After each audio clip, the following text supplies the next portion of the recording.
దేవునికి మహిమ కలుగును గాక.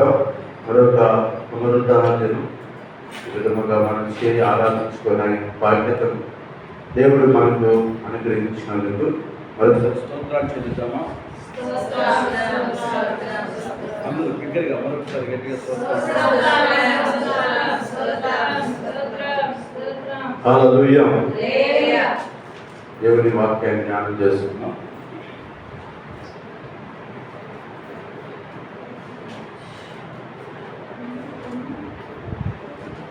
యోహాను సువార్త 15వ అధ్యాయం.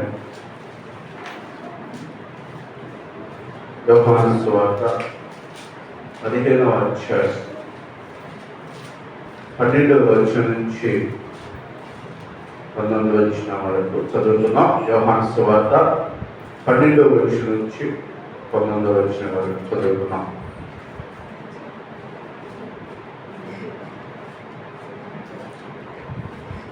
యోహాను సువార్త 15వ అధ్యాయము 12వ వచనం నుంచి 19వ వచనం వరకు చదువుతున్నాం.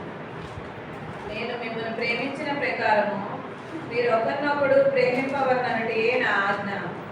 తన స్నేహితుల కొరకు తన ప్రాణం పెట్టువాని కంటే ఎక్కువైన ప్రేమ గలవాడెవడనూ లేడు. నేను మీకు ఆజ్ఞాపించు వాటిని చేసిన యెడల మీరు నా స్నేహితులైందురు. దాసుడు తన యజమానుడు చేయి దానిని ఎరుగడు గనుక ఇక మిమ్మల్ని దాసులని పిలువక స్నేహితులని పిలుచుచున్నాను. ఎందుకనగా నేను నా తండ్రి వలన వినిన సంగతులన్నిటినీ మీకు తెలియచేసి తిని మీరు నన్ను ఏర్పరచుకొనలేదు. మీరు నా పేరిట తండ్రిని ఏమి అడుగుతారో అది ఆయన మీకు అనుగ్రహించినట్లు మీరు వెళ్ళి ఫలించుటకు మీ ఫలము నిలిచియుటకును నేను మిమ్మల్ని ఏర్పరచుకొని నియమించి తిని మీరు ఒకరినొకడు ప్రేమింపవలనని ఈ సంగతులను మీకు ఆజ్ఞాపించుచున్నాను. లోకము మిమ్మల్ని ద్వేషించిన యెడల మీకంటే ముందుగా నన్ను ద్వేషించినని మీరు ఎరుగుదురు. మీరు లోక సంబంధులైన యెడల లోకము తన వారిని స్నేహించును. అయితే మీరు లోక సంబంధులు కారు. నేను మిమ్మల్ని లోకములో నుండి ఏర్పరచుకొంటిని. అందుచేతనే లోకము మిమ్మల్ని ద్వేషించుచున్నది. దేవునికి మహిమ కలుగును గాక. హల్లెలూయా. కూడి వచ్చిన మీ అందరికీ నా హృదయపూర్వకమైన వందనాలు చెల్లిస్తున్నాను. దేవుని మహాకృపను బట్టి 7 నెలలు ముగించుకుని 8వ నెల ఈ సంవత్సరం ఆగస్టు నెలలోకి మనం ప్రవేశించడానికి దేవుడు కృప చూపాడు. నిజంగా ఈ 7 నెలలు ఎన్నో పరిస్థితులు, బలహీనతలు, అనారోగ్యాలు, ఎన్నో ఇబ్బందుల మధ్యలో మనము సజీవులతో దేవుడు ఇచ్చినందుకు మరొకసారి చేతులు 2 చేతులకి స్తోత్రం చూద్దాం. స్తోత్రం స్తోత్రం స్తోత్రం స్తోత్రం. హల్లెలూయా. ప్రతి విషయంలో మనం దేవునికి కృతజ్ఞతాస్తుతులు చెల్లించాలి. అలా చెల్లించుట దేవుని చిత్తమైన. ఈరోజు మనం చదువుకున్న ఈ లేఖనాల్లో యోహాను సువార్త 15వ అధ్యాయం 12వ వచనాన్ని మనం చూసుకున్నట్లయితే, నేను మిమ్మల్ని ప్రేమించిన ప్రకారం మీరు ఒకరినొకరు ప్రేమించవలనే నా ఆజ్ఞ. తన స్నేహితుల కొరకు తన ప్రాణం పెట్టువాని కంటే ఎక్కువైన ప్రేమ గలవాడు ఎవడనూ లేడు. నేను మీకు ఆజ్ఞాపించే వారిని చేసినలా మీరు నా స్నేహితులయ్యుందురు. దాసుడు తన యజమానులు చేయడాన్ని ఎరగరు కనుక ఇక మిమ్మల్ని దాసుల్ని పిలవక స్నేహితులని పిలుచున్నా.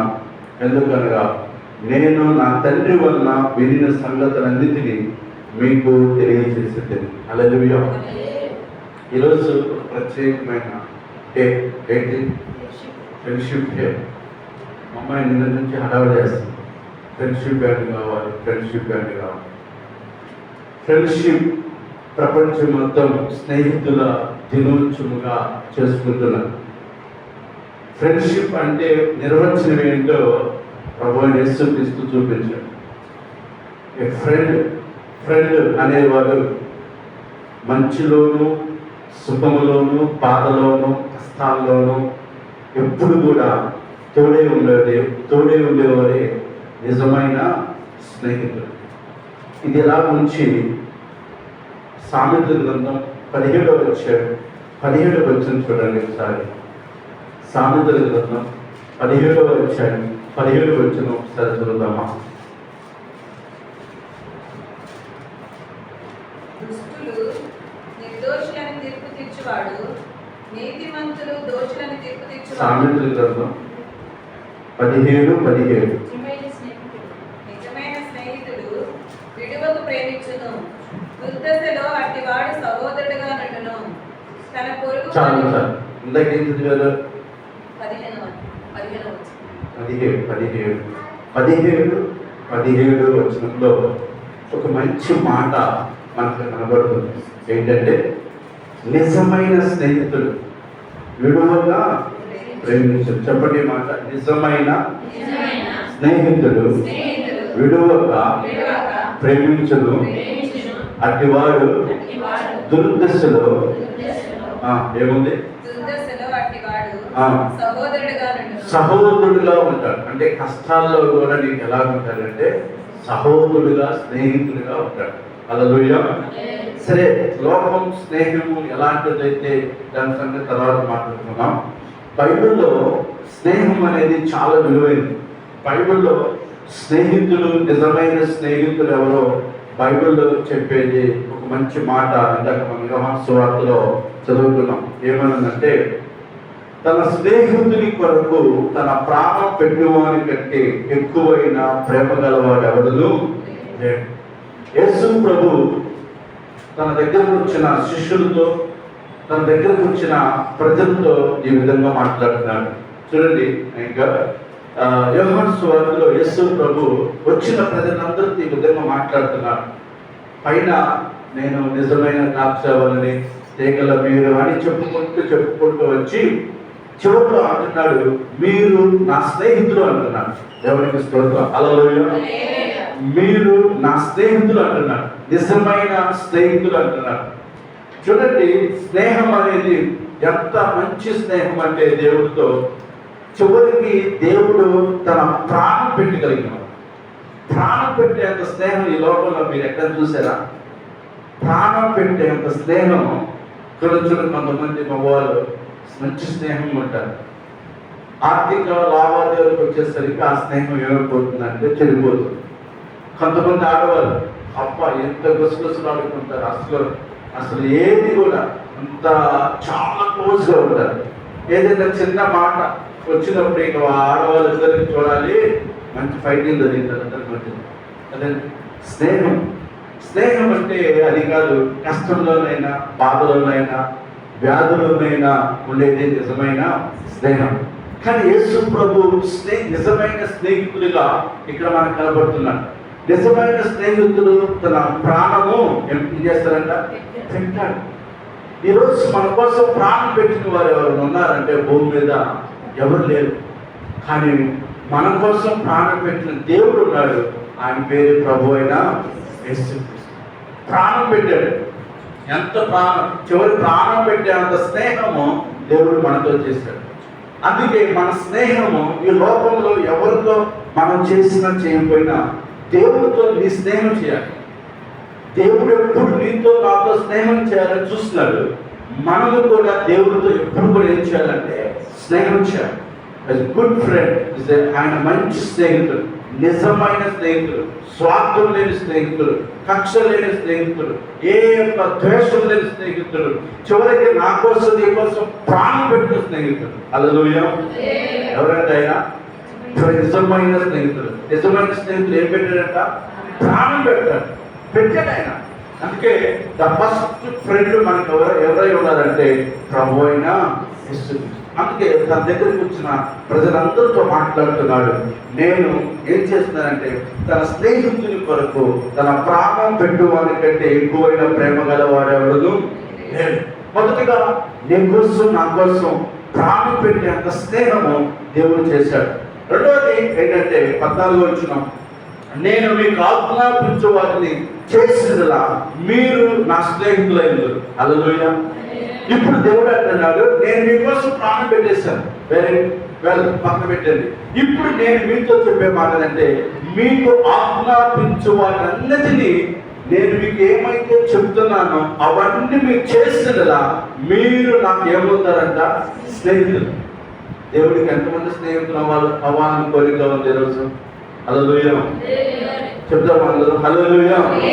ఈరోజు నీవు నేను ప్రతి ఒక్కరు దేవుడితో స్నేహం చేయాలి. దేవుడితో స్నేహం చేయాలంటే ఆయన ఆజ్ఞాపించు వాటన్నిటినీ మనం చేసేదిలా మనము ఆయనకి ఏమవుతామంటే స్నేహితులు. చూడండి, ఇద్దరు స్నేహితులు చూడండి, వాళ్ళిద్దరి మధ్య సత్సంబంధ స్నేహం ఎలా ఉండదంటే, ఒకవేళ ఆయన అందుబాటులో లేనప్పుడు, అరే నేను కొంచెం బిజీగా ఉన్నాను, నా కోసం ఈ పని చేసి పెట్టవా, నా కోసం ఈ విషయంలో కొంచెం వెళ్ళి మాట్లాడవా, లేదా నా కోసం ఇవి తీసుకెళ్ళి అవి ఇంట్లో ఇవ్వాలి, లేకపోతే నా కోసం ఈ పని చేసి పెట్టమని స్నేహము ఆజ్ఞాపిస్తుంది. ఆ మాటకి లోబడి ఆ స్నేహితుడు చేస్తే వాళ్ళిద్దరి మధ్య స్నేహము నిలబడుతుంది. హల్లెలూయా. ఈరోజు స్నేహము నిలబడలేని వారు స్నేహితులు ఎంతో మంది ఉన్నారు భూమి మీద. కానీ దేవుడు మనల్ని ఏం కోరుకున్నానంటే, నేను మీకు ఆజ్ఞాపించు వాటన్నిటిని మీరు చేస్తే మీకు నేను ఏమవుతానంటే స్నేహితులు అవుతాను. హల్లెలూయా. కానీ దేవుడు ఎప్పుడు కూడా మనల్ని స్నేహితులుగా చూడాలనుకుంటున్నాడు. మనం ఆయన స్నేహితులుగా ఉండాలని కోరుకుంటున్నాడు.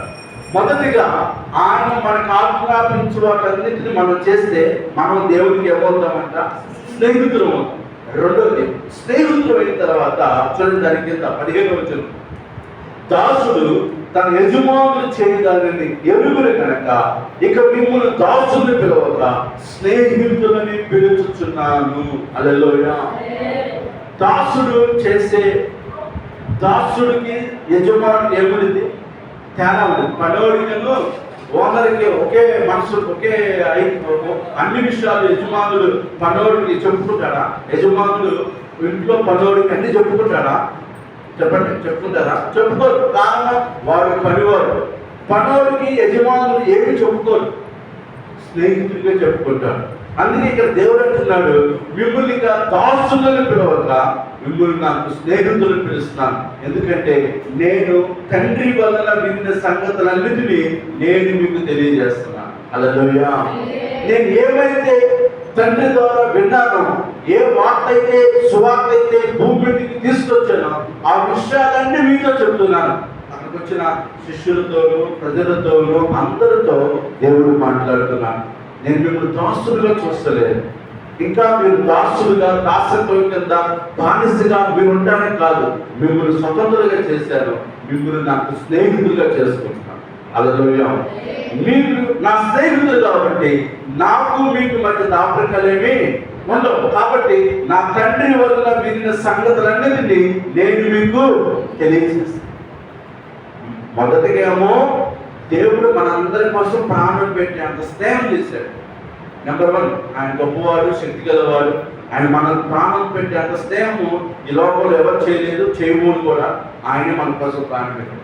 అయితే ఆయన మన దగ్గర నుంచి కోరుకున్నది ఏంటంటే, నేను చెప్పే మాట ప్రకారం మీరు చేస్తే మీరు నాకు స్నేహితులు అవుతారు.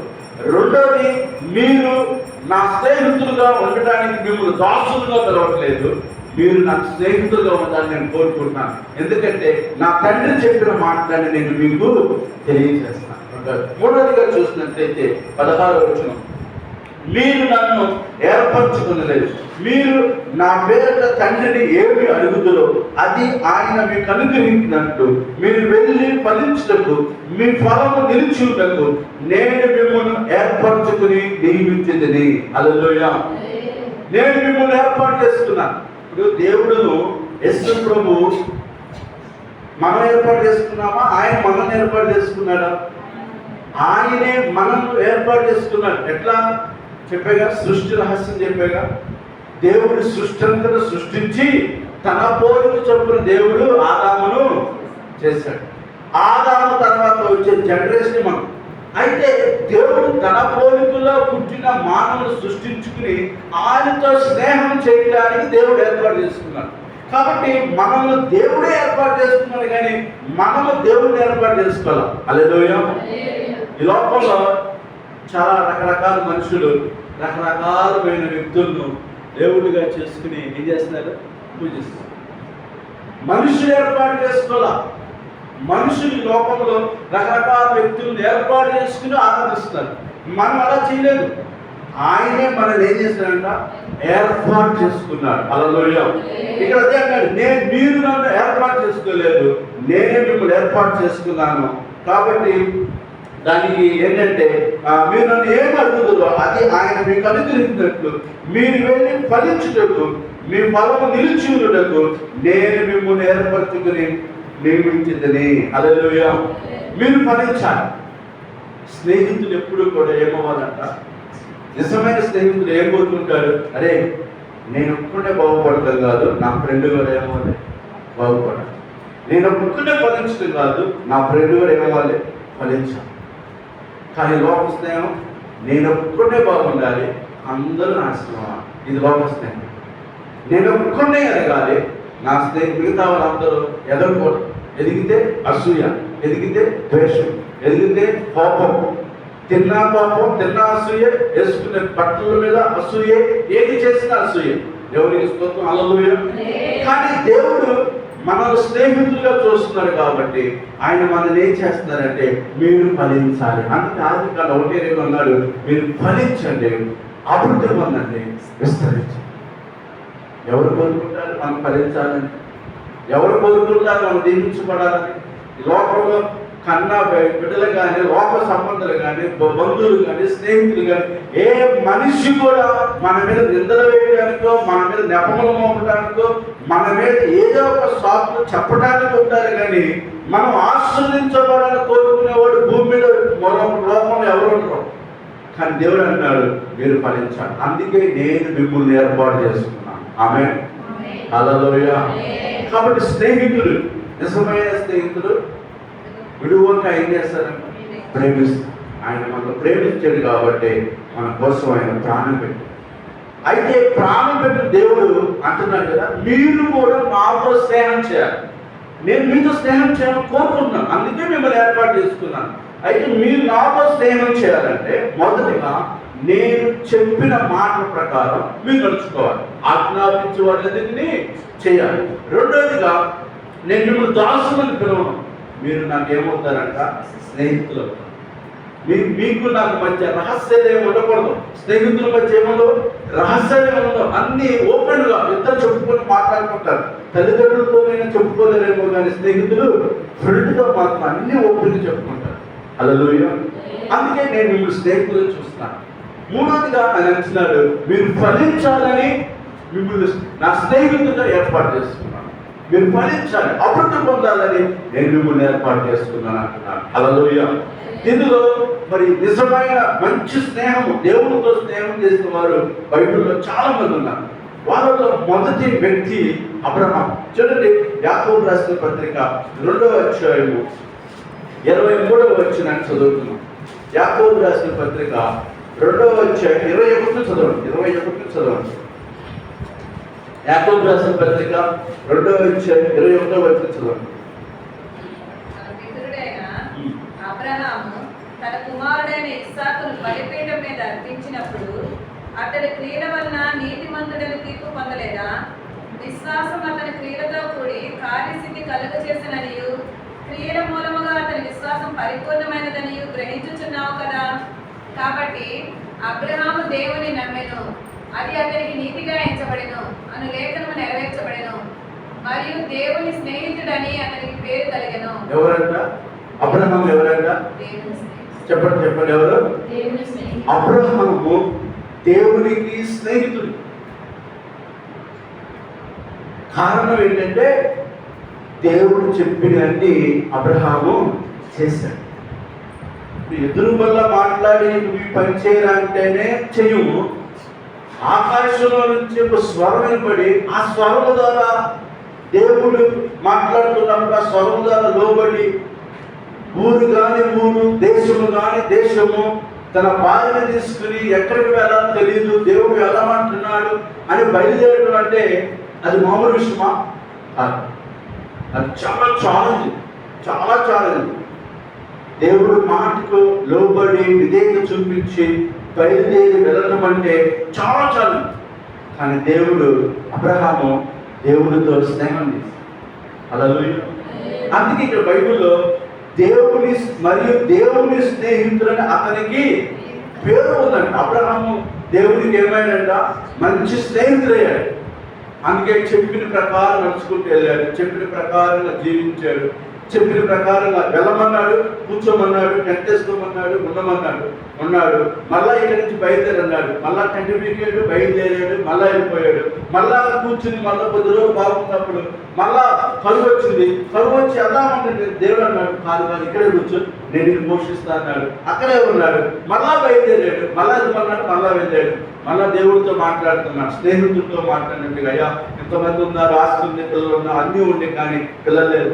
భయపడబాదు, బయటకు ఆకాశ నక్షత్రాలు చూడు, ఎంతమంది ఎన్ని నక్షత్రాలు కనుక లెక్క పెట్టు, అంత సంతానాన్ని నేను నీకు ఇస్తున్నాను అన్నాడు. అప్పుడు కూడా దేవుడు అబ్రహాం ఏం చేశారంట, నమ్మెను. చివరికి దేవుడు అబ్రహాంతో వచ్చి మాట్లాడినప్పుడు పరిస్థితి ఏంటి, నీకు కుమారుడు పుడతానని చెప్పాడు. కుమారుడు పుట్టాడు. చివరికి ఆ పుట్టిన కుమారుడు కూడా తీసుకొచ్చి ఏమేమన్నాడు, కలువమన్నాడు. కాబట్టి స్నేహము ఎంత మంచిగా ఉంటేనే ఆ ప్రయాణం సాగితే చూడండి. అంటే దేవుడితో అబ్రహాము చేసిన స్నేహం అంత గొప్పది. అందుకే దేవుడు చెప్పినట్టుగా అబ్రహాము చేశాడు. 24:1 ఆదికాండంలో అబ్రహాము అన్ని విషయాలు ఏమైనట ఆశీర్వదించబడ్డాడు. హల్లెలూయా.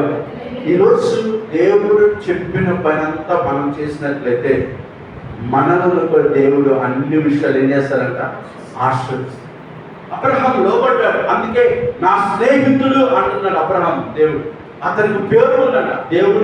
దేవునికే స్నేహితుడు అబ్రహాం. అంత మంచి స్నేహము వారి మధ్య ఉంది. కారణం దేవుడు చెప్పిన ప్రతి మాట అబ్రహాం తూచే తప్పకుండా పాటించాడు. హల్లెలూయా, హల్లెలూయా. మరొక మాట అంటే కదా బైబిల్లో 2వ దినవృత్తాంతంలో 27వ పాత నిబంధన 2వ దినవృత్తాంతంలో 20వ అధ్యాయము 7వ వచనం చదువుకున్నాం. 374వ పేజ్.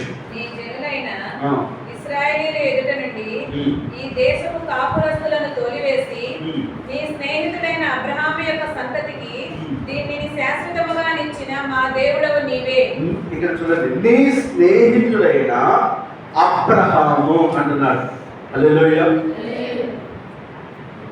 యెహోషాపాతు ప్రార్థన చేస్తున్నాడు. యెహోషాపాతు మీదకి యుద్ధానికి వచ్చారు కొంతమంది రాజులు, అమ్మోనీయులు, మోయాబీయులు అని కొంతమంది శత్రువులు. యెహోషాపాతు యోధా రాజు అయిన యెహోషాపాతు మీదకి యుద్ధం చేయడానికి వచ్చారు. వచ్చినప్పుడు యోధా ప్రజలందరూ మందిరానికి వెళ్ళి ప్రార్థన చేయడం మొదలుపెట్టారు.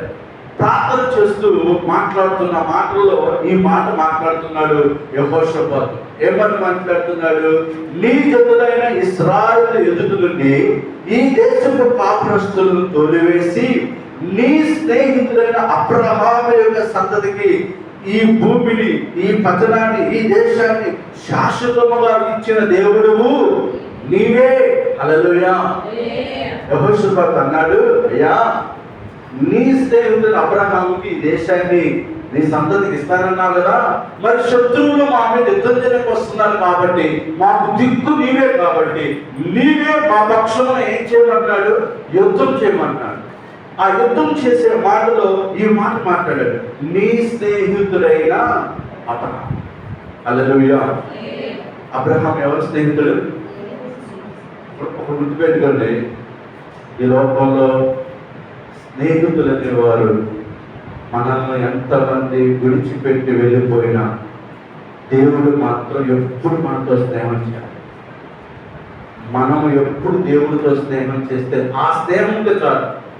మిగతా ఏ స్నేహం కొలాప్స్ అయిపోయినా పర్లేదు, కానీ దేవుడితో ఉండే స్నేహం మాత్రం మనం పోగొట్టుకోకూడదు. ఎందుకంటే ఆ స్నేహాన్ని బట్టి నిన్నుగా జీవించేది, నిన్ను, నీ కుటుంబాన్ని, నీ సంతతి మొత్తాన్ని దేవుడు ఏం చేస్తాడంట, దీవిస్తాడు. గట్టిగా చెప్పబడి దేవుడు మహిమపడతాడు. హల్లెలూయా. సంతతి మొత్తం దేవుడు దీవిస్తాడు, ఒక్కరు కాదు, మొత్తం దేవుడు దీవిస్తాడు. అందుకే యెహోషాపాతు నీ స్నేహితుడైన అబ్రహాము. మరొక మాట చూడండి, యెషయా గ్రంథం 41వ అధ్యాయం 8వ వచనం. యెషయా గ్రంథం 41వ అధ్యాయం 8వ వచనం. నా సేవకుడైన ఇశ్రాయేలు, నేను ఏర్పరచుకొనిన యాకోబు, నా స్నేహితుడైన అబ్రహాము సంతానమా, ఊదిగంతముల నుండి నేను పట్టుకొని దాని కొనల నుండి పిలుచుకొనిన వాడా, నీవు నా దాసుడివనియు నేను నిన్ను ఉపేక్షింపగా ఏర్పరచుకొంటిననియు నేను నీతో చెప్పి ఉన్నాను. నీకు తోడై ఉన్నాను, భయపడకము, నేను నీ దేవుడనై ఉన్నాను. దిగులు పడకము, నేను నిన్ను బలపరుతును. నీకు సహాయము చేయవాడును నేనే. నీతి అను నా దక్షిణ హస్తముతో నిన్ను ఆదుకొందును. ఆమేన్. హల్లెలూయా.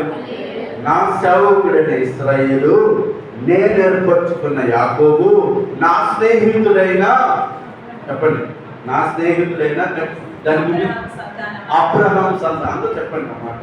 నా స్నేహితుడైన అనగా తన ఎంత లైఫ్ మీరు కంటిన్యూ చేయాలి. నా స్నేహితుడైన ఎవరంట? అబ్రహాము. దేవుడు అన్నాడు, నా స్నేహితుడైన అబ్రహాము సంతానమైన ఇశ్రాయేలు, మీరేం భయపడవచ్చు, మీరేం నిద్రపడవసరం లేదు. నా స్నేహితుడైన అబ్రహామును బట్టి మిమ్ములను, మీ కుటుంబాన్ని నేను దీవిస్తాను, మీ జాతినే దీవిస్తాను, మీ వంశాన్ని దీవిస్తాను, మీకోసం ఒక దేశాన్ని ఏర్పాటు చేస్తాను. ఇప్పుడు ఇశ్రాయేల్ దేశం ఒక దేశంలో ఉంటుంది సార్, ఒక దేశమే ఉంది మన ప్రపంచంలో. సెంటర్ మ్యాప్లో సెంటర్లో ఉండేది ఇజ్రాయెల్. చాలా చిన్నది, గుంటూరు జిల్లా అంతా ఉండేది. గుంటూరు జిల్లా కలిగిన దేశం ప్రపంచాన్ని వణికించింది. ప్రతి టెక్నాలజీ అక్కడి నుంచి రావాల్సింది. ప్రతి ఏదైనా కనుగొందాము అంటే వాళ్ళు మాత్రమే కనుగొన్నారు. హల్లెలూయా. ఎందుకంటే దేవుడు అంత జ్ఞానం దేవుడు వారికి ఇచ్చాడు. అందుకే ప్రియమైన దేవుడి సంగమా, ఈరోజు దేవుడు అబ్రహాము గురించి చెప్పినట్టుగా నీ గురించి, నా గురించి దేవుడు చెప్పాలి. నా స్నేహితుడైన అబ్రహాము సంతానమా, ఈరోజు దేవుడు నీ పేరు చెప్పి అబ్రహాం పేరు కింద నీ పేరు పెట్టి ఎలాగన్నా నా స్నేహితుడైన స్టీఫెన్ సంతానమా. హల్లెలూయా. అంటే మనం ఏమంటారు? దేవుడితో మంచి స్నేహము కలిగి ఉండాలి. హల్లెలూయా.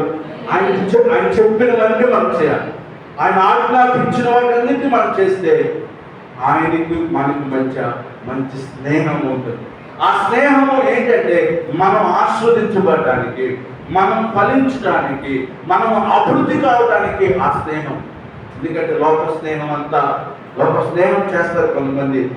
దీవించబడుతుంటే, ఎదుగుతూ ఉంటుంటే ఓర్వలేనితనంగా ఎంతోమంది మనకు స్నేహితులు ఉండే ఉండొచ్చు. ఒకప్పుడు మనతో స్నేహం చేసేవాళ్ళే, ఒకప్పుడు మనతో ఉన్నవాళ్ళే, మనం ఎదుగుతున్నదాన్ని చూసి ఓర్వలేని వారు 3 మంది మనకి లోపల కనపడతారు. కానీ మీరు ఫలించాలని కోరుకునే నిజమైన స్నేహితులు ఎవరంట? ప్రభు అయినా. అందుకే అబ్రహాం, నా సేవకుడైన అబ్రహాం సంతానమా, నువ్వేం భయపడద్దు, నీ సేవకుడైన అబ్రహాము సంతానానికి ఈ దేశాన్ని ఇస్తానన్నావు ప్రభా. యోగ ప్రార్థన చేసి, కాబట్టి మమ్మల్ని ఒకసారి మీరు జ్ఞాపకం చేస్తారు. హల్లెలూయా. ఎంత స్నేహం కలిగిందంటే అబ్రహాము దేవుడిని ఎంత నమ్ముంటాడు. ఇప్పుడు ఇద్దరు స్నేహం చేయాలంటే ఇద్దరి మధ్య ఏముండాలి? నమ్మకం ఉండాలి. ఇద్దరి మధ్య విశ్వాసం, నమ్మకం, ప్రేమ, ఐక్యత ఉండాలి. అంటే దేవుడును అబ్రహాము దేవుడిని ఎంత ప్రేమించి ఉంటాడు, ఎంత నమ్మి ఉంటాడు. అందుకే అబ్రహాము విడిచిపెట్టాల, కరువులో విడిచిపెట్టాల, బిడ్డలు లేనప్పుడు విడిచిపెట్టాల, కష్టాలు వచ్చిన విడిచిపెట్టాల, అవమానాలు వచ్చినప్పుడు విడిచిపెట్టాల, నిందలు వచ్చినప్పుడు అబ్రహాము విడిచిపెట్టాల. చివరికి ఏమైతే ఆశీర్వదిస్తానన్నాడో అప్పటిదాకా అబ్రహాము పరిశోధించుకుంటూ వచ్చాడు. పిల్లలు కూడా చంపమని ఆజ్ఞ ఇచ్చినా కూడా అక్కడ కూడా అబ్రహాము దేవుడిని నమ్మాడు. అబ్బా, అక్కడి నుంచి ఇంకా అబ్రహాము యొక్క లైఫ్ టర్న్ అయిపోయింది, మొత్తం చేంజ్ అయిపోయింది. దేవుడు మనల్ని పరీక్షిస్తూ ఉంటాడు. బైబిల్ చెబుతుంది, సామెత గ్రంథం 20వ అధ్యాయంలో మాట చూడండి, 6వ వచనం. సామెత గ్రంథం 20వ అధ్యాయం 6వ వచనం.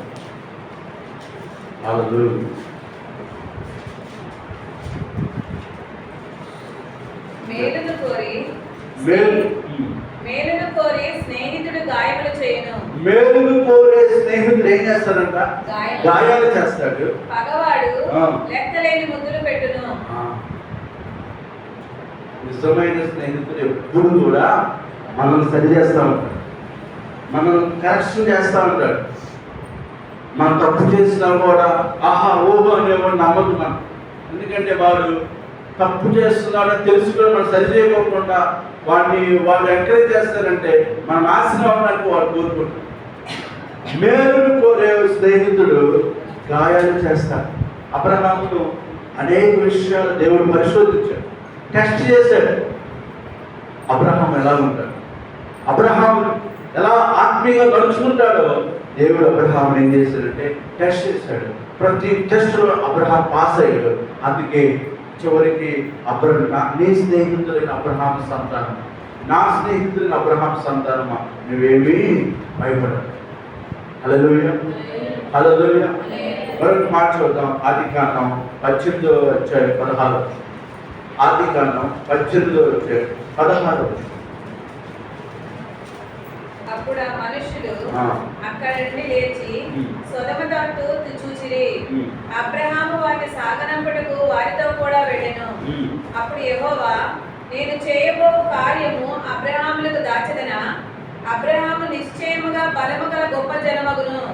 అతని మూలముగా భూమిలోని సమస్త జనములను ఆశీర్వదింపబడును. ఆమేన్, హల్లెలూయా. ఈ మాట అందరూ జాగ్రత్తగా నేను చెప్తున్నాను. నాతో పాటు మాట చెప్పండి.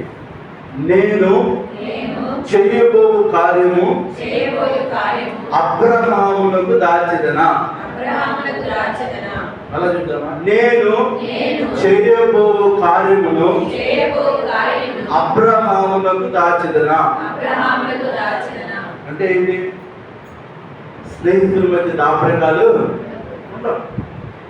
దేవుడు ఒకరోజు మధ్యాహ్నం వేళ గుడారం దగ్గర అబ్రహాము ఉంటే దేవుడు ఆ కుటుంబాన్ని దర్శించాడు. దేవుడు వచ్చినాడని దేవదూతలు వచ్చారు, 3 దేవదూతలు వచ్చారని అబ్రహాం వెంటనే సంతోషపడ్డాడు. ఎండ వేళ అట్లీకి వెళ్ళలేదు, కాసేపు ఎండ తగ్గేంత వరకు మా ఇంట్లో ఉండండి, రెస్ట్ తీసుకోండి, కొద్దిగా వచ్చి ఆహారం తీసుకోండి పిలిచి వారి ముగ్గురు పిలిచి దేవదూతలు పిలిచి వెంటనే నీళ్ళు ఇచ్చి కాలువలుకోమని తన భార్యను పిలిచి 3 మానికల పిండిని తీసుకొచ్చి త్వరగా ఈ పిండి చేసి త్వరగా చపాతీ రొట్టెలు చేయి వారికి ఆహారం పెట్టాలని పనివాడిని పిలిచి లేత గోడ నుంచి మంచిగా దీన్ని వదిలి తీసుకురా, వాళ్ళకి ఆహారం పెట్టాలి సేవకులు. కానీ మంచి ఆహారము, మంచి ఆ రొట్టెలు ఇవన్నీ సిద్ధపరిచి ఆ చెట్టు కింద వారికి ఆహారం పెట్టినప్పుడు అబ్రహాం అక్కడ నిలబడినప్పుడు చాలా లోపల ఉంటుంది. అప్పుడు దేవుడు మాట్లాడుతుంది, అబ్రహామా నువ్వు ఇచ్చిన ఆతిథ్యాన్ని చాలా బాగుంది, అయితే నీకు ఒక శుభవార్త, వచ్చే ఏటికి నీకు కుమారుడు పడతాడు. ఆ మాట చాలా లోపల విని ఆ మాట నవ్వుకుంది. నేను ముసలిదాన్ని, నేను గర్భం ధరించలేను, అయినా మాకు ఈ లైఫ్లో బిడ్డలు పుట్టడం అసాధ్యము అని చాలా అవిశ్వాసంగా మాట్లాడుతుంది. వెంటనే శారాన్ని పిలిచాడు. శారా, ఏంటి నవ్వుతున్నావు? నువ్వు నవ్వుతున్నావు, ఇదే నవ్వు రేపు నీకు వచ్చే సంవత్సరానికి నీకు మేలు జరగకపోతే చూసుకో అని దేవుడు చెప్పి వెళ్ళిపోతున్న సమయంలో అబ్రహాము కూడా వాళ్ళతో ముందుకు సాగనంపడానికి వచ్చాడు. వచ్చినప్పుడు వెంటనే అంటున్నాడు, నేను చేయబో కార్యమును అబ్రహాములకు.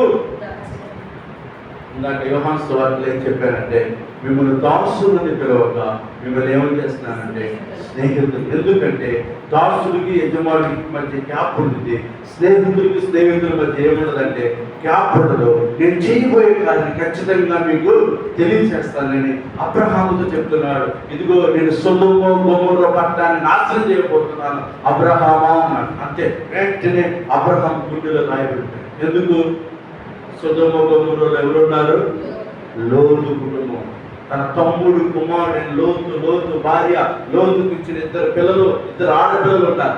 ఇక ఎప్పుడైతే అబ్రహాం ఆ మాట విన్నాడు వెంటనే ప్రార్థన చేశాను. వెంటనే వాళ్ళు వెళ్తూనే ఇంకా వెళ్ళలేదు. వెంటనే మనం మోకరించి, అయ్యా 40 మంది ఉంటే నీతి మంది ఉంటే ఆ పట్టణాన్ని కాపాడుతావా? 30 మంది ఉంటే కాపాడుతావా? 20 మంది ఉంటే కాపాడు, చివరికి 10 మంది ఉంటే ఆ పట్టణాన్ని నువ్వు కాపాడుతావా అన్నప్పుడు, ఓ ఖచ్చితంగా 10 మంది నీతి మందులు ఉంటే ఆ పట్టణాన్ని నేనేమి చేయలేను అన్నాడు.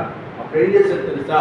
వెంటనే అబ్రహాము ప్రార్థన అయిపోయింది, దేవదూతలు వెళ్ళిపోయారు. అయితే వెంటనే జరిగింది తెలుసా? దేవుడు ఆ యొక్క సొదొమ గొమొర్రా పట్టణం వెళ్ళినప్పుడు లోతుతో అంటున్నాడు, లోతు అర్జెంటుగా నువ్వు ఈ పట్టణాన్ని విడిచిపెట్టి వెళ్ళిపో, నువ్వు ఇక్కడ దేశంలో ఉన్నంత వరకు నేను ఈ దేశాన్ని నేనేమి చేయలేను. ఎందుకంటే నీ కోసం అబ్రహాం ఏం చేశాడు తెలుసా? ప్రార్థన చేశాడు. నా స్నేహితుడైన అబ్రహాం నీ కోసం ప్రార్థన చేశాడు. నేను చేయబోయే కార్యాన్ని అబ్రహాం చెప్పాను, ఆయన నీ కోసం ప్రార్థన చేశాడు. నువ్వు అర్జెంటుగా ఈ దేశాన్ని విడిచిపెట్టి వెళ్ళు. అప్పటిదాకా నేనేం చేయలేను. వెంటనే అప్పుడు ఏం చేశాడంటే లోతు పక్కన అయ్యా వెళ్ళిపోతున్నాను, తన భార్యను తీసుకుని పిల్లలు తీసుకుని పక్కకి వెళ్ళిపోయాడు. పక్క దేశాన్ని పక్క ఊరికి వెళ్ళేంత వరకు ఆ పట్టణాన్ని ఏమీ చేయలేకపోయాడు. ఎప్పుడైతే లోతు కుటుంబం ఆ దేశం విడిచిపెట్టి వెళ్ళిపోయిందో అగ్ని గంధకాలు వచ్చి ఆ యొక్క సొదొమ గొమొర్రా పట్టణాన్ని దేవుడు ఏం చేస్తాడు? హల్లెలూయా. నిజమైన ఫ్రెండ్షిప్ స్నేహితుల మధ్య ఏమున్నదంట? దాపరింప. ఈ లోక స్నేహము ఏదైనా మనం చెప్తే వాడు మనల్ని మనం కష్ట సమయంలో లేదా ఇబ్బంది టైంలో మన యొక్క రహస్యాలన్నీ బయట పెడతాడేమో. ఈ లోపం అలాంటిది. కానీ మన దేవుడు అలాంటి కాదు. చెయ్యబోయే కార్యం మేలైనా కీడైనా అది ఏదైనా జరగబోయే విషయాలన్నీ తన స్నేహితులకు ఏం చేస్తారంట? బయలుపరుస్తారు. అందుకే 33 అంటాడు. 28 నీవు నాకు మొరపెట్టుము, నేను నీకు ఉత్తరమిస్తాను. నువ్వు గ్రహింపలేని గొప్ప సంగతులను, ఘోరమైన సంగతులు నేను నీకు తెలియజేస్తాను. హల్లెలూయా. మరి ఈరోజు మనం ఎవరితో స్నేహం చేయాలి? Happy friendship day, happy friendship day, happy friendship day కట్టుకున్నంత మాత్రాన అది నిజమైన ఫ్రెండ్షిప్ కాదు. ఏదో కాసేపు ఎంటర్టైన్మెంట్. హ్యాపీ ఫ్రెండ్షిప్ డే అని చేసుకుంటుంటే, హ్యాపీ ఫ్రెండ్షిప్ డే బిర్యానీ తింటే హ్యాపీ ఫ్రెండ్షిప్ డే. నిజమైన స్నేహం కష్టాల్లో కూడా తోడుండేవాడు. నేను సేవ వచ్చినప్పుడు అద్దె కడతానికి 1200 అంతలేవు, 1200. అప్పటికి మా ఇద్దరు ఉంగరాలు మా దగ్గర ఉన్న ఒకే ఒక బంగారం, 2 ఉంగరాలు కూడా తాకట్లో ఉంది. అప్పటికే పెట్టేశాం. అద్దె కడతా డబ్బులు లేనప్పుడు నా స్నేహితుడు ఇప్పుడు ఉన్నాడు, మంచి ప్రొఫెసర్గా ఆయన జాబ్ చేస్తున్నాడు, లెక్చరర్గా పనిచేస్తున్నాడు. 10th క్లాస్ నుంచి మంచి ఫ్రెండ్స్. ఇద్దరికి పోటీగా చదువులేదు. ఇంటర్మీడియట్ ఏమని అతను టౌన్కి వచ్చాడు, నేను కడుపులో చదువుతున్నాను. ఇంజనీరింగ్ నేను ఇంజనీరింగ్ చదివాను, అతను ఇంజనీరింగ్ వేరే కాదు చదువుతున్నాను. చివరికి అతను నేను సేవ ఫ్యాన్ వచ్చాను, అతను కూడా తనలో వాళ్ళ ఫ్యాన్స్తో వాళ్ళ పేరెంట్స్తో ఉండేవాడు. ఒకరోజు నేను అతి కట్టాను డబ్బులు లేని టైంలో ప్రార్థన చేస్తున్నప్పుడు అతను నా ఇంటికి వచ్చాడు. వాళ్ళ బాబాయి పాకెట్ మనీ ఇచ్చేవాడంట, డబ్బులు 1000 రూపాయలు 2000 అట్లా ఇచ్చేవాడు. ఇచ్చినప్పుడు వెంటనే ఆ డబ్బులు వచ్చిన తర్వాత ఆ బస్ స్టాండ్ నుంచి ఇంటికి వెళ్ళిపోకుండా, బాబాయ్ బస్ స్టాండ్లో బస్ డ్రైవర్గా పనిచేస్తూ ఉంటాడు. డబ్బులు ఇవ్వకోకుండా ఇచ్చిన తర్వాత ఇంటికి వెళ్ళిపోకుండా వెంటనే తీసుకోవాలి. వెంటనే ఒక కాల్ వచ్చిందండి. ఏమని? అరే ఈ టైంలో నా ఫ్రెండ్కి కొంచెం హెల్ప్ చేద్దాం, కానుకిద్దామని. వెంటనే ఇంటికి వచ్చేలా ఆ కానుకిచ్చాడు. నేను ఎంతైతే అద్దె కట్టాలో ఆ టైంలో నాకు దేవుడు నాకు సహాయం చేశాడు. హల్లెలూయా. ఎలాంటి చెప్పుకోవాలనుకుంటే బోర్డులోనే నిజమైన స్నేహితులు, నిజంగా చివరికి వచ్చే ఆ స్నేహితుడు పెళ్లి కూడా నేనే చేశాను. ఆ స్నేహితుడికి పెళ్లి కూడా నేనే చేశాను. ఎవరితో వల్ల ఒక అబ్బాయి ఒక అమ్మాయి పుట్టి చక్కగా సంతోషంగా వాళ్ళు భార్య భర్త సంతోషంగా వాళ్ళ జీవితాలు జీవిస్తున్నారు. నిజమైన కొంతమంది ఉండాలి, మంచి స్నేహితులు ఉండాలి. వాళ్ళు మన కోసం ఎంతైనా చేస్తారు, ఎంత విధానం చేస్తారు. నిజంగా ఈ రోజు వరకు నేను చదువుకునే ఇంజనీరింగ్ ఫ్రెండ్స్ కూడా ఈ రోజు వరకు వాళ్ళు నన్ను కనిపెడుతూ ఉంటారు. మరి మనం అందరూ మంచి జాబ్లో సెటిల్ అయిపోయాం, మరి వాడు ఇలా చేస్తున్నారు, సరే వాడిని అన్ని సిద్ధాంతం ఓకే, వాడు అన్నిడైనా ప్రభువుని అందిన వాడైనా ఈ రోజు వరకు ఎన్నో విధాలుగా నాకు అనేక విధాలుగా సహాయ సహకారాలు అందిస్తూ ఎంతో మంది స్నేహం నాతో చేస్తూ ఉంటారు. దేవునికి స్తోత్రం. హల్లెలూయా. నిజంగా నిజమైన స్నేహితులు ఏం చేస్తారంటే విడువగా ప్రేమిస్తారు. అట్టి వాడు దురదృష్టిలో కూడా కష్టకాలంలో కూడా నీకు ఎలా ఉంటారంట? తోడుగా ఉంది. కొంతమంది ఉంటారు మనం మోసం చేస్తారు, మధ్యలో విడిచిపెడతారు, ఏదో చేస్తారంటారు, ఏదో ఆశ చూపిస్తారు. వారు మన మధ్యలో ఏం చేస్తారంటే విడిచిపెడతారు. అబ్రహాము దేవుడికి ఏమైనా నిజమైన స్నేహితులు. అందుకే వాళ్ళిద్దరి మధ్య రహస్యాలేమి లేవు. తర్వాత మరొక స్నేహితులు చూద్దాం.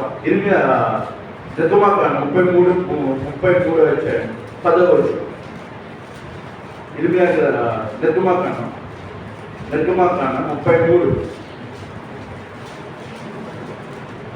ప్రజలందరూ ఆ మేఘ స్తంభము ఆ గుడారపు ద్వారమున నిలుచుట చూచి లేచి ప్రతి వాడును తన తన గుడారపు ద్వారమందు నమస్కారం చేయుచుండిరి.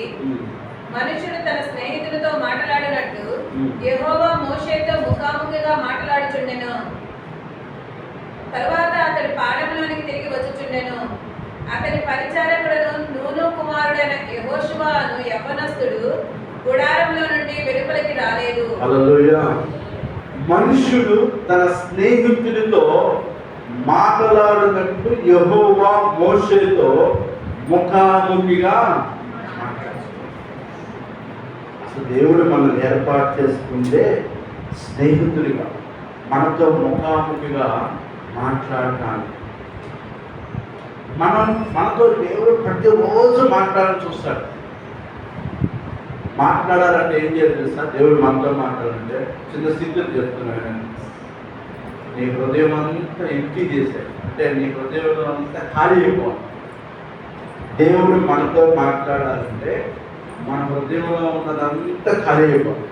అంటే ఏం ఈ లోక సంబంధమైన ఏమి కూడా తీసేసి ప్రశాంతంగా ప్రభా ఏం మాట్లాడని అలాగా కొద్దిసేపు కూర్చొని కొద్దిసేపు కూర్చొని ప్రార్థన చేస్తూ అరగంట చేస్తూ ఉన్నప్పుడు ఒక మెల్లనే స్వరం మనతో హల్లెలూయా.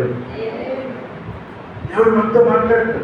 ఎందుకంటే మనను ఆయన స్నేహితుడిగా ఉంచుకోవాలి. మోషేతో మాట్లాడాడు. మోషేతో ఒక స్నేహితుడితో మాట్లాడినట్టుగా ముఖాముఖిగా దేవుడు మోషేతో ఏం చేశాడంట? మాట్లాడాడు. మోషే ఒకప్పుడు దేవుడు పిలిచినప్పుడు 20 సంవత్సరాలు నేను నత్తివాడిని, నేను మాట్లాడినేనంటే పర్లేదు, నీ బలహీనత అనేది నాకు తెలుసు, నువ్వు ఎలాంటి వాడో నాకు తెలుసు. నేను ఎలాగయ్యా ఐగుప్తు ఫరో దగ్గరికి వెళ్ళను, ఎందుకంటే ఐగుప్తులో మనిషిని చంపేస్తాను. నేను రాజు దగ్గరికి వెళ్ళను, నాకు తెలుసు నువ్వు వెళ్ళను. కానీ నేను చెప్తున్నాను, నేను నీతో మాట్లాడతాను, నువ్వు ధైర్యం ఉంటే నేను నీకు సహాయం చేస్తా అని ఎంతగా మోషేని బలపరిచి స్నేహితుడిగా లాగా మాట్లాడి బలపరిచి వెళ్ళమన్నప్పుడు వెళ్ళి ఐగుప్తులో బానిస బ్రతుకుతున్న ఇశ్రాయేలు అందరినీ దేవుడు మోషే దగ్గర ఏం చేశాడు? విడిపించాడు. హల్లెలూయా. హల్లెలూయా. ఇంత గొప్పగా చేయడానికి కారణం మోషే దేవుడితో స్నేహం చేశాడు. దేవుడు కూడా మోషేతో ఏం చేశాడట? స్నేహం చేశాడు. అందుకే ప్రతి విషయంలో చక్కగా మోషే దేవుడిని కనిపెట్టుకుని ఇశ్రాయేలు అందరినీ కానాను దేశానికి నడిపించడానికి అక్కడ ముందడుగు వేయగలిగాడు. హల్లెలూయా. హల్లెలూయా. చూడండి, మరొక మాట చదివి నేను ప్రార్థన చేద్దాం. మొదటి సమూయేలు గ్రంథం 18వ అధ్యాయం చివరిగా ఈ మాట చదివి మనం ప్రార్థన చేసుకున్నాం. ఇద్దరు ఫ్రెండ్స్ గురించి మాట్లాడుతున్నాం, చాలా జాగ్రత్తగా విన్నాం. మొదటి సమూయేలు గ్రంథం 18వ అధ్యాయం 1 నుంచి 3 వచనాలు.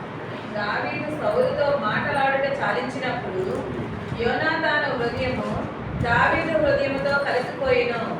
యోనాతాను దావీదును తనకు ప్రాణ స్నేహితునిగా భావించుకొని అతని ప్రేమించెను. చూడండి, బైబిల్లో పాత నిబంధనలో మంచి ఫ్రెండ్స్ ఉన్నారు. ఒకరి పేరు దావీదు, ఇంకా ఆయన పేరు చెప్పండి, అందరూ చెప్పండి. ఒక ఆయన పేరు ఏంట? ఒక ఆయన పేరు, ఒక ఆయన దావీదు, ఒక ఆయన యోనాతాను. యోనాతాను ఎవరంటే సౌలు రాజు, ఆయన సౌలు యొక్క కుమారుడు, పెద్ద కుమారుడు యోనాతాను. అప్పటికి దావీదు యెషయా కుమారుడు. దావీదు అనే యెషయా కుమారుడు అనే దావీదు ఏం చేశాడంటే గొల్యాతును చంపలేకపోయిన సౌలు చంపలేకపోయాడు గొల్యాతుని. దావీదు వెళ్ళి యుద్ధంలోకి వెళ్ళి గొల్యాతును చంపుతాడు. ఆ చంపిన కానించి యోనాతానికి స్నేహం కుదిరింది. ఎవరితో? దావీదుతో. అబ్బా మంచిగా ఉన్నాడు కుర్రాడు, ఇతనితో మంచి స్నేహం చేయాలని దావీదుతో మంచి స్నేహం. కానీ సౌలుకు దావీదు మీదకి ఏమొచ్చిందంటే కోపం వచ్చింది, ఈర్ష్య వచ్చింది, పగ వచ్చింది, అసూయ వచ్చేసి. ఎందుకు? జనమందులో దావీదు వేల కొలది, సౌలు అయితే 10,000 కొలది అంటే పొగుతుంటే దావీదుని ఏమన్నారు? వేల కొలది, నువ్వు గొప్పవాడు ఏమన్నారు? 7వ వచనంలో ఆ స్త్రీలు గాన ప్రతిగానం చేయొచ్చు, వాయించు. సౌలు వేల కొలది, దావీదు 10,000 కొలది హతము చేసినది. ఆ మాట సౌలుకు ఇప్పుగా ఉన్నదందున అతను కోపము తెచ్చుకుని వారు దావీదుకు 10,000 కొలది నాకు వేల కొలది స్తుతులు పాడిరే, రాజ్యం తప్ప మరి ఏమి అతను తీసుకునగలడు అనుకోను. కాబట్టి నాటి నుండి సౌలు దావీదు మీద విషపు చూపు నిలిపాను. హల్లెలూయా. కొడుకేమో దావీదుతో మంచి ఫ్రెండ్షిప్ చేయాలని చూస్తున్నాడు. వాళ్ళిద్దరు హృదయం ప్రాణ స్నేహితులు అయిపోయారు. ఇంత గొప్ప యుద్ధం చేశాడు దావీదు అని సంతోషించి మనతో స్నేహం చేసుకుందాం, మనతో ఫ్రెండ్స్గా ఉందాం అనుకున్నాను. కానీ ఈ సౌలు ఏం చేశాడు తెలుసా? యోనాతాను తండ్రి అయిన సౌలు ప్రజలందరూ సౌలునేమో వేల కొలది, దావీదునేమో 10,000 కొలది పొగుడుతుంటే, నాకన్నా దావీదులు ఎక్కువ పొగుడుతారా, నేను కదా రాజుని అని సౌలు ఒక అసూయ కలిగి దావీదుని ఏం చేయాలనుకున్నాడంటే చంపాలని ప్రేరణ. ఇక అప్పటి నుంచి యుద్ధం ప్రారంభమైంది. ఎవరెవరికి? దావీదుకి, సౌలు. కానీ సౌలు కొడుకైన యోనాతాను దావీదుతో ఏం చేశాడు? స్నేహం చేశాడు. చూడండి, త్వరగా మాట చదువుతున్నాను. 2వ దాంట్లో సమూయేలు గ్రంథం 20వ అధ్యాయం. 1 సమూయేలు 20వ అధ్యాయం 4వ వచనం. నీకేమి తోచునో దానినే నేను నీ ఎడల జరుపుదును అనెను. అందుకు దావీదు, రేపటి దినము అమావాస్య, అప్పుడు నేను తప్పక రాజుతో కూడా కూర్చుండి భోజనం చేయవలెను. అయితే ఎల్లుండి సాయంత్రం వరకు చేనులో దాపుటకు నాకు సెలవిమ్ము. ఎందుకు వచ్చును? నీ దాసుడైన నాకు ఉపకారం చేయవలెను. ఏమనగా, యెహోవా పేరిట నీతో నిబంధన చేయుటకై నీవు నీ దాసుడనైన నన్ను రప్పించితివి. నా యొక్క దోషమేమైనా ఉండినేడలా నీ తండ్రి యొద్దకు నన్ను ఎందుకు తోడుకొనిపోదువు? నీవే నన్ను చంపుమని యోనాతాను నన్ను మనవి చేయగా, అయితే నా తండ్రి నీకు కీడు చేయని ఉద్దేశించుచున్నాడని నేను తెలుసుకొని ఎడలా దానిని నీకు తెలియచేసి నువ్వు క్షేమముగా వెళ్ళినట్లు నిన్ను పంపివేయని ఎడలా యెహోవా నాకు గొప్ప అపాయం కలుగజేయుగాక. యెహోవా నా తండ్రికి తోడుగా ఉండినట్లు నీకును తోడుగా ఉండుగాక. యోనాతాను దావీదును తన ప్రాణ స్నేహితునిగా ప్రేమించిన గనుక ఆ ప్రేమను బట్టి దావీదు చేత మరలా ప్రయాణం చేయించెను. దావీదు చేత మరలా ప్రయాణం చేయించు. హల్లెలూయా. చూడండి, దావీదును సౌలు చంపాలని ప్రయత్నిస్తూ ఉన్నాడు. యోనాతాను మాత్రం దావీదుతో ఏం చేస్తున్నాడు? స్నేహం చేస్తున్నాడు. చాలా ఇంపార్టెంట్ సబ్జెక్ట్ ఇది చాలా ఇంపార్టెంట్ విషయం. ఈరోజు స్నేహితుల దినోత్సవం రోజు వచ్చింది కాబట్టి, సందర్భం కాబట్టి మనం మాట్లాడుకుంటున్నాం. తండ్రి ఎటుంటే కొడుకు కూడా అట్టే ఉన్నారు కదా. వాస్తవానికి తండ్రి ఎటుంటే కొడుకు కూడా అట్టే ఉన్నారు. తండ్రికి శత్రువులు దావీదు, శత్రువులు ప్రేమిస్తున్నాడు యోనాతాను, దావీదును ప్రేమిస్తున్నాడు యోనాతాను. తండ్రి మాత్రం దావీదును చంపాలనుకుంటున్నాడు. దావీదు సౌలుకు దురాత్మ పట్టినప్పుడల్లా దావీదు వెళ్ళి వేడ వాయించాలు వాయించినప్పుడు ఆ దురాత్మ, సౌలులో ఉన్న దురాత్మ వెళ్ళిపోయింది. ఇదిగో నేను రేపు నీ తండ్రి దగ్గరికి వెళ్ళాలి, నేను వాయిద్యాలు వాయించాలి అంటున్నప్పుడు తర్వాత ఈ ఎందులో వచ్చేసరికి ఇదిగో మీ నాన్న ఎందుకు నన్ను చంపాలనుకున్నాడు, మీ నాన్నను చంపాలనుకుంటే కంటే ముందు నువ్వే నన్ను చంపేయచ్చు. కానీ దావీదు యోనాతానుతో మాట్లాడుతున్నాడు. దావీదు యోనాతాను అంటాడు, లేదు అలాగేమనుకోవద్దు, మన ఇద్దరు స్నేహితులు, మా నాన్న అలాగేం చంపడు. ఒకవేళ మా నాన్న నిన్ను చంపాలని ఆశ ఉంటే మొదటగా నేను నీ ప్రాణానికి అడ్డుపడతాను. హల్లెలూయా.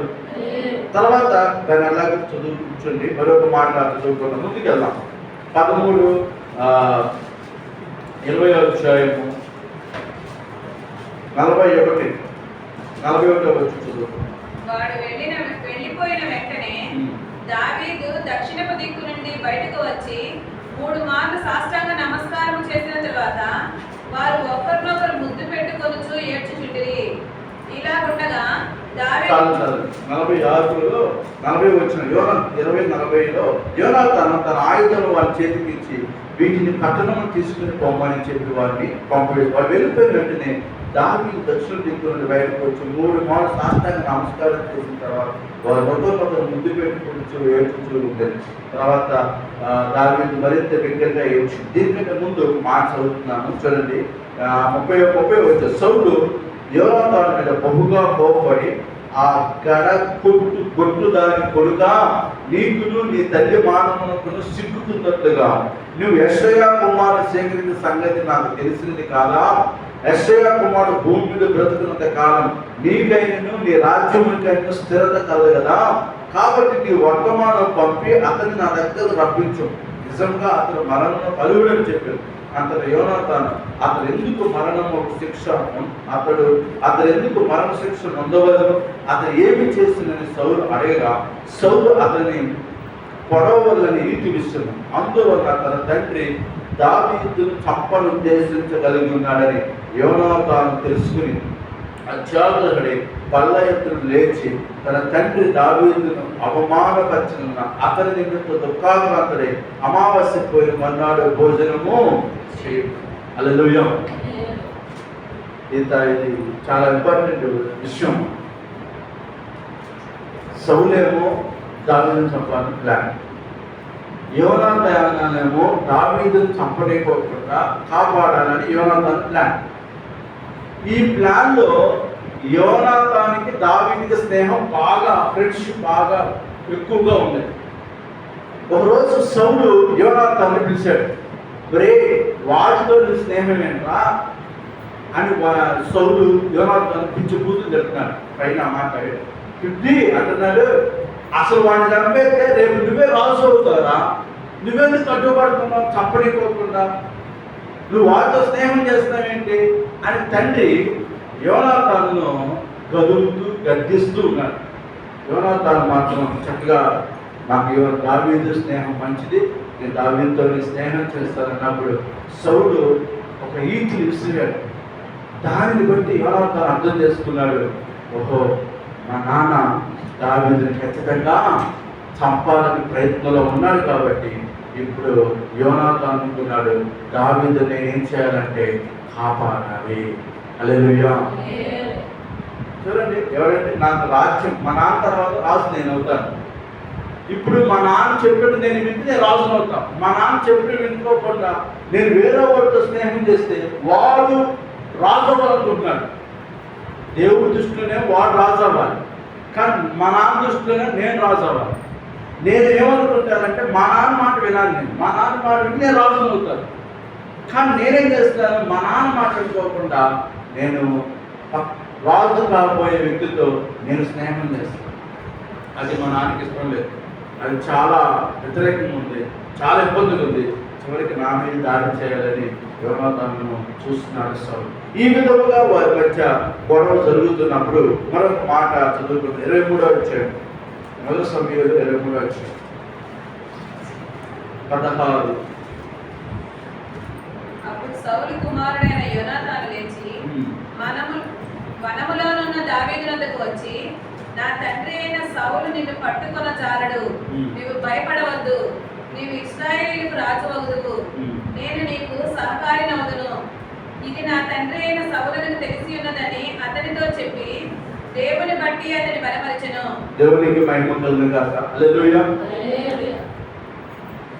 ఎవడైనా రాజు అవ్వాలని కోరుకుంటాడు కానీ స్నేహం కన్నా నాకు రాజు కావాలని కోరుకుంటాడు. కానీ ఈయనేంటి, నాకు రాజు కన్నా స్నేహం గొప్పదనుకుంటున్నాడు. అది నిజమైన స్నేహితుడు. చెప్పండి, కంప్లీట్ చేయండి. విడువగా అటివాడు, దురదృష్టులు అటివాడు సహోదరుడుగా ఉంది. కష్టాలలో కూడా దావీదుకి స్నేహితుడిగా ఉన్నాడు యోనాతాను. హల్లెలూయా. ఇప్పుడు మనం యోనాతాను మనం, దావీదు దేవుడు పోల్చుకుంటే యోనాతానికి ఎన్ని కష్టాలు వచ్చినా దావీదు విడిచిపెట్టల. స్నేహితుడిగా దావీదు ఏం చేయలేదు, విడిచిపెట్టల. మనము కూడా ఈ స్నేహం, దేవుడితో స్నేహం కలకాలం మనం నడవాలంటే ఈ లోకంలో మనకి ఎన్ని వచ్చినా కూడా దావీదును యోనాతాను ఎలాగైతే విడిచిపెట్టలేదో మనము కూడా దేవుడిని ఏం చేయకూడదు, విడిచిపెట్టకూడదు. అది ముఖ్యం, అది స్నేహం అంటే. నిజమైన స్నేహితుడు విడువక ప్రేమించను, దురుద్దేశులు అట్టి వారు స్నేహితుడిగా, కష్టాల్లో కూడా స్నేహితుడిగా ఉండేవాడే నిజమైన స్నేహితుడు. అందుకే యోనాతాను కష్టాల్లో కూడా దావీదుకి స్నేహితుడిగా ఉన్నాడు. నాన్న ఎంత చంపాలని చూస్తుంటే యోనాతాను దావీదుని అంతా కాపాడనుకుంటాను. హల్లెలూయా, హల్లెలూయా. ఎంత మేలు చేస్తున్న యోనాతానికి దావీదు ఎలాంటి మేలు చేశాడు తెలుసా? ఈ మాట చదివి ప్రార్థన చేస్తుంది. 2 సమూయేలు గ్రంథం 9వ అధ్యాయం 1వ వచనం. యోనాతానును బట్టి నేను ఉపకారము చూపుటకు సౌలు కుటుంబంలో ఎవడైనా కలడా అని దావీదు అడిగెను. హల్లెలూయా. యోనాతాను బట్టి ఏమండి? స్నేహితులు బతికున్నప్పుడే స్నేహితులుగా ఉన్నప్పుడే బతికున్నప్పుడే సహాయం చేయటం తక్కువ. చచ్చిపోయిన తర్వాత కూడా వాళ్ళ సంతతి ఎవరు ఉన్నారా, వాళ్ళ పిల్లలు ఎవరు ఉన్నారా, నేను వాళ్ళకు ఉపకారం చేయాలి, వాళ్ళ మా నాకు ఉపకారం చేశాడు కాబట్టి నేను కూడా వారికి ఏం చేయాలి, ఉపకారం చేయాలి. ఆ సంతలో ఎవరు ఉన్నారో చూడండి అని ఎత్తికే వాళ్ళు ఎవరు ఉంటారా? హల్లెలూయా. అలాంటి వాడే ప్రభు అయిన యేసుక్రీస్తు. దేవుడు మనకు మేలు చేశాడు. దేవుడు మనకు మేలు చేశాడు. మనము యథార్థతగా రీతిగా ఉంటే మనతోనే పోదంటారు, మన తరతరాలకు అది ఆశీర్వాదకరంగా. అప్పుడు యోనాతానును బట్టి ఉపకారం చూపుటకు కుటుంబంలో ఎవరైనా ఉన్నారా అని దావీదు రాజుగా అయ్యాడు. తర్వాత రాజు సౌలు చచ్చిపోయాడు, యోనాతాను చచ్చిపోయాడు. యోనాతానికి పిల్లలు పుట్టారు. ఆ పిల్లలు పుట్టినోడు కుంటోడు, అతని పేరు మెఫీబోషెత్. అయితే ఇప్పుడు దావీదు రాజు అయిన తర్వాత గతంలో నాకు ఉపకారం చేసిన వారిని గుర్తు పెట్టుకుంటారని ఇప్పుడు యోనాతాను కలిగిన సంతానాలు ఎవరైనా ఉన్నారా అని ఎదికెల్లా వాళ్ళకి నేను సహాయం చేయాలనే ఆలోచన ఎవరికి ఉంటుంది చెప్పండి. ఈరోజు సహాయం చేసిన వాళ్ళకి రేపుడే మర్చిపోతున్నారు, రేపు సహాయం చేస్తూ ఎల్లుండే మర్చిపోతున్నారు. అందుకే ప్రతి మనిషి గుర్తుపెట్టుకోవాలి, కృతజ్ఞత కలిగి ఉండాలి. హల్లెలూయా. ఈరోజు నేను ఎలా ఉన్నానంటే మొదటిగా దేవుని కృప. ఈరోజు ఈ స్థితిలో మన దేవుడు వచ్చాడంటే అది దేవుని కృప. రెండవది మీ అందరి ప్రార్థన, మీ అందరి సహకారం. ఇంకా కనబడని ప్రజలు ఇశ్రాయేలు లాంటి ప్రజలు ఎంతోమంది స్నేహితులు కానీ తెలిసిన వాళ్ళు కానీ ఎంతోమంది. అందుకే నేను ఎప్పుడు కూడా నా స్థితిని నేను మర్చిపోను, నా గతాన్ని నేను ఎప్పుడు మర్చిపోను. ఎవరో ఏ అపాయకరమైన స్థితిలో నుంచి నా పక్షం నిలబడ్డారు, నా పక్షం నిలబడితే వారికి ఎలాంటి అవమానాలు వచ్చినాయో, వారికి ఎలాంటి నిందలు వచ్చినాయో అన్ని గుర్తుపెట్టు. ఒక ఆయన అంటాడు, మగోళ్ళ హృదయంలో కన్నా మా ఆడవాళ్ళ హృదయంలో ఉంటాయా. మగవాళ్ళ కన్నా ఆడవాళ్ళ హృదయంలో ఉన్నాను కాబట్టి వాళ్ళందరి ద్వారా దేవుడు సహాయం చేస్తాడు. హల్లెలూయా. ఎందుకంటే మనం చేసే భక్తి యథార్థతగా ఉంటే దేవుడు మనం విడిచిపెట్టాడు. అందుకే ఆ ఉపకారం చేసిన వారిని నేను ఎప్పుడు మర్చిపోను. నా శక్తి మేర ఏ విధంగా చేయాలో, ఏ విధంగా వాళ్ళకి మాటపూర్వకంగానో ఏదైనా పని విషయంలోనూ ఉండాలో ఆ కృతజ్ఞత భావంలో ఎప్పుడు ఉన్నాం. మీరందరూ కూడా ఎన్నో విషయాలు, ఎన్నో రకాలుగా ఒక్కొక్కరి గురించి చెప్పాలంటే నాకు కండబట్టింది. ఒక్కొక్కరి గురించి చెప్పాలి. ప్రారంభం నుంచి ఉన్న వాళ్ళైనా, ఇప్పుడు మధ్యలో వచ్చిన వాళ్ళైనా, ఇప్పుడు వాళ్ళైనా, ఇప్పుడు మనకు వచ్చి రాని ఊర్లో ఉన్న వాళ్ళైనా ఎవరైనా సరే మీరందరూ ఎన్నో విధాలుగా మీ సహాయ సహకారాలు ఈ పరిచర్యకు అందిస్తున్నారు. ఎందుకంటే యోనాతాను చేసిన ఉపకారాన్ని బట్టి దావీదు ఏం చేశాడంటే వాళ్ళ సంతతిలో ఎవరైనా ఉన్నారా అని ఆలోచించుకుని సేబా అనే సౌలు వంశంలో పనివాడు ఉన్నాడు. సేబాయు అని ఉన్నాడు. చదువుకుంటే చాలా టైం పడుతుంది. అందుకే ఇప్పుడు మీరు చెప్తున్నా, వాడిని పిలిచి రే బాబు నీ యజమానులు పిల్లలు ఎవరైనా ఉన్నారంటే అయ్యా ఆయన ఉన్నాడయ్యా, అదే నీ ఫ్రెండ్ యోనాతాను కొడుకున్నాడు, ఆయన పేరు మెఫీబోషెత్. ఎక్కడున్నాడు? ఎక్కడ ఉన్నాడయ్యా బాబు? హే, నువ్వు అర్జెంట్ వెళ్ళి అతను తీసుకురా, నేను అతనితో మాట్లాడాను. ఏమంటే బతుకున్న వాళ్ళతోనే సహాయం చేయటం, వాళ్ళకి మేలు చేయటం, వాళ్ళని గుర్తుపెట్టుకోవడం కష్టం. కానీ చచ్చిపోయిన తన ఫ్రెండ్ పిల్లలను కూడా గుర్తుపెట్టుకుని సహాయం చేసే మనసు అతనికి ఉన్నదంటే అతను ఎంత ఆత్మీయుడు చూడండి. హల్లెలూయా. అందుకే అంత ఆత్మీయుడు దావీదు కాబట్టి యోనాతాను అంత ఆత్మీయుడితో స్నేహం చేయగలిగాడు. ఆ స్నేహము గుర్తుగా ఇప్పుడు ఏం చేస్తున్నాడు చూడండి, 9వ అధ్యాయం 7వ వచనం.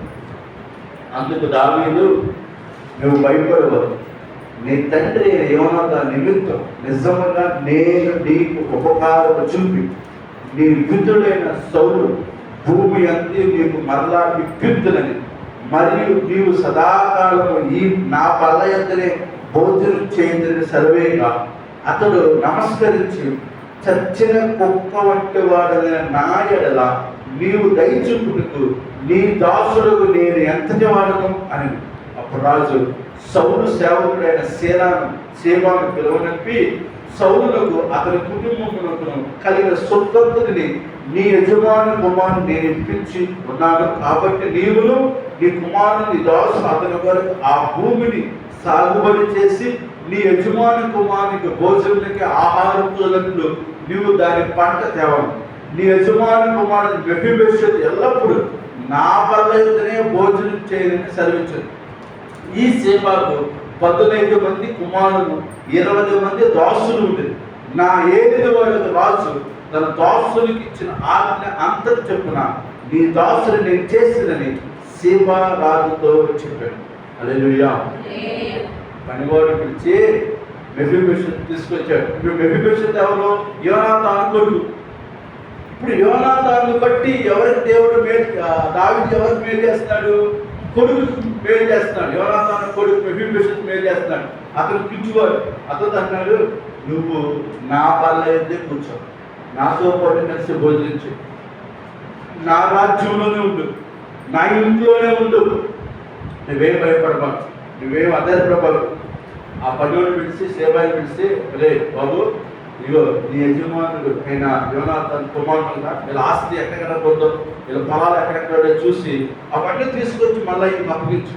ఆ పంట నువ్వే పంట పండించి ఆ పంట తీసుకొచ్చినంతా మళ్ళా తీసుకొచ్చి మెఫీబోషెతుకు ఇవ్వని సేవాయిని పిలిచి దావీదు ఆజ్ఞాపించాడు. హల్లెలూయా. చూడండి ఎంత ఉపకారము దావీదు యోనాతాను కొడుకుని చేస్తున్నాడు చూడండి. దీన్ని బట్టి మనం ఎప్పుడు గుర్తుపెట్టుకోవాలి, మనకు చేసిన ఉపకారాలను ఎప్పుడు కూడా మనము మర్చిపోకూడదు. బైబిల్ చెప్తుంది, యెహోవా నాకు చేసిన ఉపకారం బట్టి నేను ఆయనకేమీ చెల్లించదను, కృతజ్ఞతార్పణతో ఆయనకి నేను కృతజ్ఞతాస్తుతులు చెల్లించను, నా మొక్కుబడులు నేను చెల్లించదను. కాబట్టి ఈరోజు ఫ్రెండ్షిప్, మొదటి ఫ్రెండ్ ఎవరు మనకి? దేవుడే. మొదటి గుర్తుపెట్టుకుంది దేవుడు, తర్వాతే ఏ ఫ్రెండ్. మిగతా ఫ్రెండ్స్ ఎప్పుడైనా మనం మోసం చేస్తారేమో, కానీ ఒక ఫ్రెండ్ మోసం చేశాడంటే మనుషుల ద్వారా మనమంతా మంచిగా నేర్చుకుంటాం, చెడైనా నేర్చుకుంటాం. మంచి స్నేహితులైతేనే మంచి నేర్చుకుంటాం, చెడు స్నేహితులైతే చెడు నేర్చుకుంటాం. అందుకే దుష్ట సాంగత్యము మంచి నడవడమే చెడు. స్నేహం అనేది ఇంపార్టెంట్. నీ స్నేహితుడు ఎవరో చెప్పు, నువ్వెవరో అని చెప్తానంటాడు. అంటే మన స్నేహితులు ఎవరు మనం చెప్తే వాడిని బట్టి మన క్యారెక్టర్ ఎవరో చెప్తాడు. అంటే అందుకే మన మంచి స్నేహితులు ఉండాలి. చదువుకునేవాడు స్నేహం చేస్తే మంచి చదువులేని కూడా చదువుకున్నవాడితో స్నేహం చేస్తే వాడికి చదువు అవుతుందని అంటారు. రే వాడి మీద చదువుతున్నాడు, వాడితో స్నేహం చేయరా, దీనికి చదువు అవుతుందంట. ఈ తిరుగుతున్న వాడితో అవసరంతో వాడితో స్నేహం ఎందుకురా, చదువుకున్న వాడితో స్నేహం చేయరా, నువ్వు కూడా మంచిగా బాగా చదువుకుంటావు. హల్లెలూయా. కాబట్టి ఈరోజు మన స్నేహం ఎవరితో? దేవుడితో. ఎందుకు చేయాలి దేవుడితో? నా కోసం ఏం చేశాడు ఆయన? ప్రాణం పెట్టాడు. ఎందుకు చేయాలి దేవుడితో స్నేహం అంటే ఆయన మన దాసులుగా పిలవట్లేదు, మనం ఏమని పిలుస్తున్నాడు? స్నేహితులను పిలుస్తున్నాడు. ఎందుకు చేయాలి ఆయనతో స్నేహం అంటే ఆయన మనం ఫలించాలని కోరుకుంటున్నాడు. ఎవరు అంట? మనమంట ఏం చేయాలంట?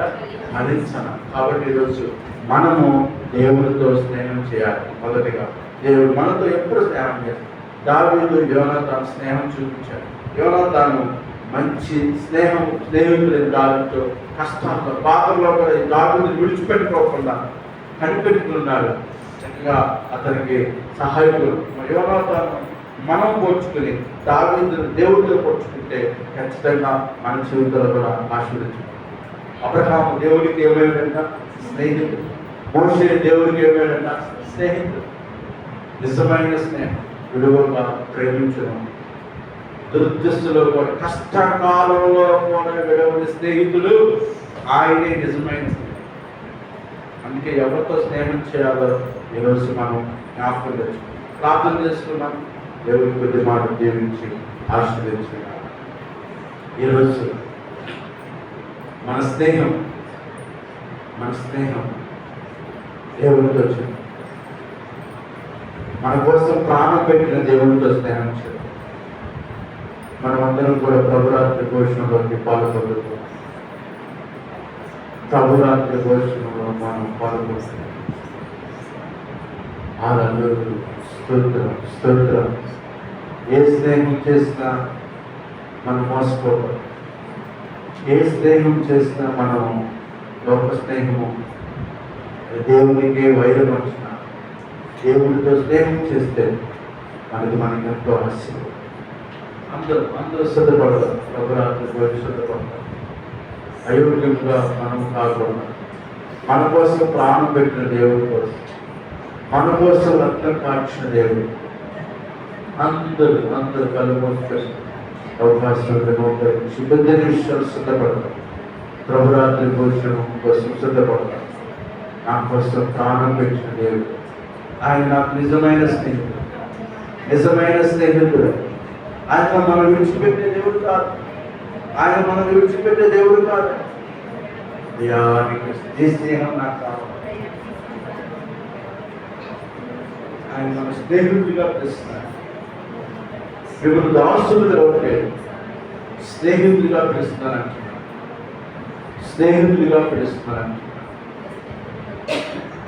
ప్రేమగల తండ్రి, ఒక దేవ చెవు కలిగిన స్తయా మీకు వేలాది వందనాలు చెల్లిస్తున్నాను. ఈ పునరుద్ధరణ దినం, ఈ పరిశుద్ధమైన ఆదివారం ఆగస్టు నెల 2వ తారీఖున నిజమైన స్నేహితుడు నీతో స్నేహం చేసిన అబ్రహామును దీవించావు. నీతో స్నేహం చేసిన మోషేని దీవించావు. దావీదు యోనాతాను యొక్క స్నేహం ఎలాంటి గొప్పదో, ఆత్మీయత కలిగిన స్నేహము, కష్టం వచ్చిన బాధ వచ్చిన ఎలాగో వారు జీవించారు. అలాంటి మేము కూడా నీతో కలిసి కష్టం వచ్చిన బాధ వచ్చిన నీతో మేము స్నేహం చేసేవారుగా మమ్మల్ని ఉంచమని ప్రార్థిస్తున్నాం.